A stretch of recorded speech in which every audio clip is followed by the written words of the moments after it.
Welcome to the Life on Tap podcast, where we hope you rediscover your potential so that you feel confident, clear, and independent.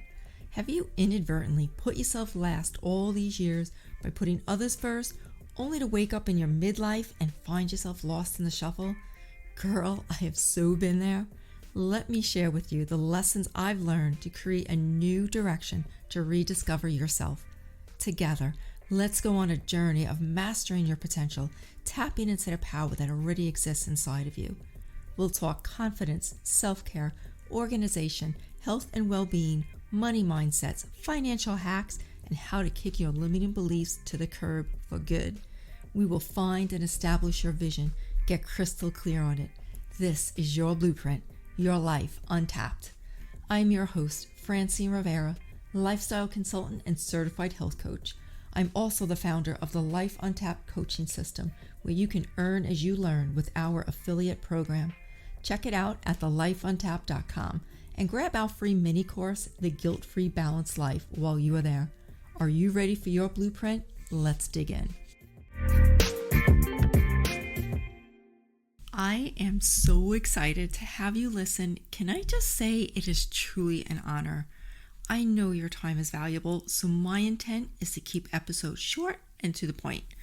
I'm planning on no more than 30 minutes at the most, with the majority of them being even shorter. Ideally, right? I can't know the future, but that's my goal. I also commit to being here every week for you. Before we get into actual trainings, I just want to start off with introducing myself, since you're probably wondering, who the heck is this chick and why should I listen to her? So if this kind of background stuff bores you, I get it. Just like shut this episode off and skip ahead to the other ones. I get it. My feelings won't be hurt. I promise. I'm married with 4 children and 3 bonus children. We have 9 grandchildren, including a 6-year-old that we are raising as our own. I'm also homeschooling her. Now, I always planned on homeschooling her. Ideally, I wasn't going to start until she was in the 2nd or 3rd grade, but COVID just had me fast track that. So she's in the 1st grade now, and we are currently both loving it, like loving the experience. I think I'm getting as much out of it as she is. We live in Charleston, South Carolina, but as you can tell from my accent, I am a New Yorker, living first in Brooklyn and then Staten Island. My 86-year-old father also lives with us, so I care for 2 humans that are 80 years apart. Life is adventurous, fun, exciting, and challenging at the same time. I've learned that I cannot put myself last, and I need to implement self-care, or it is not pretty around here. Self-care, I know, is the new buzzword these days, but seriously, you guys, you will be a better person in all the roles you play in life when you just take care of yourself first. It was my dream to be a stay-at-home mom, so I gave up my career as an insurance agent when I had my first son way back, like 1992, okay? So I literally walked away from a decent book of business. Living on one income, even back then, was hard, but I was really good with managing finances, and I was determined to make it work. I'm that all-in personality, so when I do I'm a researcher too, okay? So when I do my research and when I make a decision, I go all in. Those skills of being really good with managing finances became even more important when I became a single mom to 3 children under 2 years old.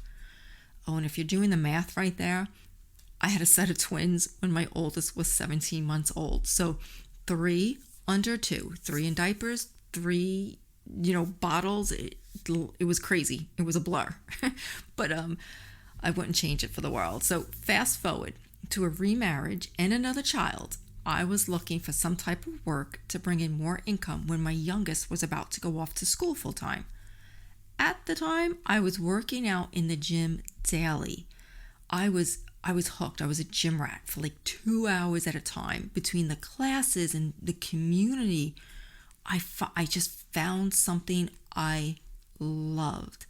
So they had me hooked. I was an official gym rat, like I said. I was the person wide awake, full of energy, waiting for the gym doors to open at 5 a.m. Now, I was suffering with depression at the time, And I found that exercising was my cure, like totally worked for me. So I was worried that getting a job was going to take me away from my beloved gym time. And then this light bulb moment happened to me.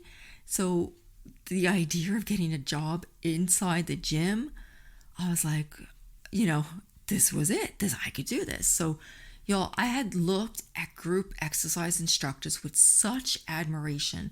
The thought of becoming one was a little scary to me.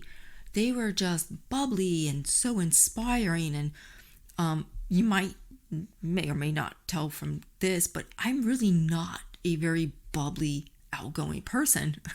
I'm still not so much. I'm truly an introvert. I'm that quiet person who usually likes to listen a lot more than talk. So I'm a low-key person, but I just fell in love with the mission of inspiring and motivating to others, and it was my passion to do so. I got my personal training certificate in group exercise, personal training, kickboxing, turbo kick. Did I mention spin? Spin, I think, was my first. And Zumba. So I taught everything under the sun but yoga. This non-bubbly introverted person finds it hard to move slowly. So yoga was not my thing. Oh, I even taught belly dancing. Okay, don't laugh. It's a long story how I had to. But from an athletic point of view. So it wasn't very sensual. It wasn't, I don't know how to explain it. When I had a fitness studio, and my belly dance instructor quit after I had did all this promotional marketing that we were going to have belly dancing classes. So right away, I just watched a bunch of videos, and I just jumped right in and did it. And the people in the class, they were sore the next day. Their abs were on fire. So I tackled that belly dance class from an athletic and isolation kind of point of teaching, if you will. But my favorite class was Zumba, hands down. Now, I started teaching this in 2005 when most never heard of Zumba. There was literally only a handful of instructors in New Jersey where I was living at the time. They even did a newspaper article on me and the class because it was just so new. I finally opened my own fitness studio after literally convincing my husband that I can make it work. I say convincing, he might tell you I just nagged him to death. But you see, I grew up watching my parents own and operate a business, and to me that was just normal. To my husband, who had worked, he retired with maybe 38 years in the military, the Air Force. To my husband, that wasn't normal at all. You don't take risks when you can work someplace and collect a set paycheck. Now, there is nothing wrong in that at all, but I know I'm always going to outwork most people, so I'm going to always go for the risk to not have a ceiling on my income. I loved working in commission-based areas, hence my career in insurance, being an insurance agent, right? Worked on commission. So that's just what I'm drawn to. So the fitness studio days were some of the most fondest memories of my life. I mean, besides birthing children, birthing a business and seeing it come to life and be a success is an awesome experience. Some of the best moments. We would have the greatest parties. I mean, the members were my family. We would have them over for summer pool parties, holiday parties at my house. We would invite the whole member base. We had a huge house in New Jersey, but like I said, tons of great memories there. But long story short, 7 days after I closed my studio doors, my mom, who was my best friend, I mean, we would talk 4 times a day. She lived in Florida at the time, but we were just very close. She passed away unexpectedly. So while she had tons of health issues, they were mostly autoimmune related. So while they were debilitating and life-altering, they were not life-threatening. So it was an unexpected shock to us. Now, I knew I was prone to slip into another depression if I didn't do something. I mean, I just lost my best friend, my mom, and I just closed my studio doors. So my members, that was my family there, I wasn't going to see them. So I had no reason to get out of bed in the morning, right? I no longer had a place to go to work, and my best friend was gone. So I started to work out at home. And that's what got me started into my first online fitness business. It checked off all the boxes for me to appeal to my entrepreneurial spirit, and then to still help and inspire others with no geographical boundaries. Like girl, I was onto something. I was like, wow, I could be an entrepreneur without a brick and mortar. Like, this was awesome. So because I had seen my mom always in pain and on so many medications, it became my mission to dive deep into nutrition to make sure that others didn't suffer needlessly. So like I said, I'm a natural born researcher. I'm that annoying person, and my husband will tell you, I'm that annoying person. I just ask questions. I just want to peel back the layers, peel back the layers, peel back the layers. Why? So I go into a deep dive with most everything I do. I don't make decisions lightly. It takes me a while, but once I decide, like I say, I go all in. So I didn't want others to suffer. Like, why are there so many illnesses? Why do we have an increase in autoimmunes? Why do we have an increase in, all these sicknesses lately? So it was my mission to help others. And now with no geographical boundaries, like I have an online business and I can help people all over. That was right up my alley, was key. So I'm still in the business of helping others via health and nutrition with plant-based organic supplements, and it truly is life-changing. Oh, and did I also tell you that somewhere in here, my husband and I paid off $110,000 worth of debt? That's another long story. But I'll tell you, I heard the statement a while ago that it's not how much you earn, but it's how much you keep. That statement rocked my world, and obviously it changed my world because of that debt, those 6 figures of debt we paid off, and now we are debt free except for a small mortgage. Okay, the mortgage is small due to our age. This is a personal decision. We decided we were not going to tackle the mortgage because the mortgage payment for us is smaller than maybe a 1-bedroom rental apartment. Like, it's tiny. So we're not going to kill ourselves to pay that off at our age.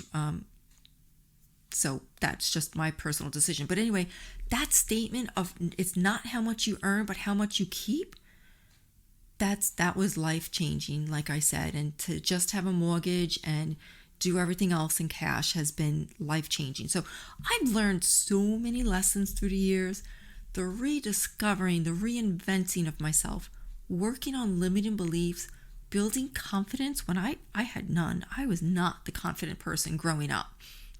From failures, setbacks, to a clearer vision on my identity, who my creator says I am, I intend to share with you what I've learned. Now, I've worked with tons of coaches and I've dived deep into personal development, spent thousands on education and trainings between schools and working with mentors. It is now an honor to pass that info on to you. I've worked so hard on my new mindset, and it is my mission to help you level up in all the areas. I am truly blessed that God has put this calling on my life, my heart, and it's totally cool if you're not a believer. I'm sure we're still going to be friends. So that, my friend, is a little history on how this came to be.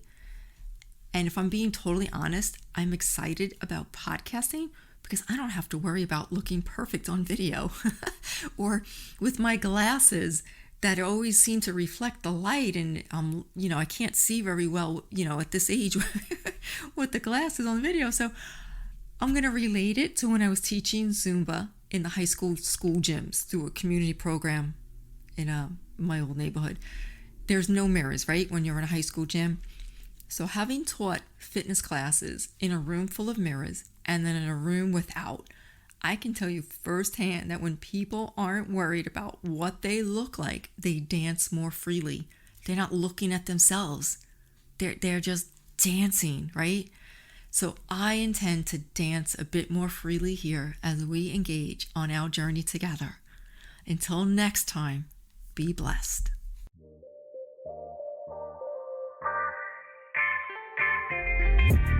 Thanks so much for listening. But before you go, if you found value in today's show, I would love it if you would take a screenshot of this episode and share it with others on social media.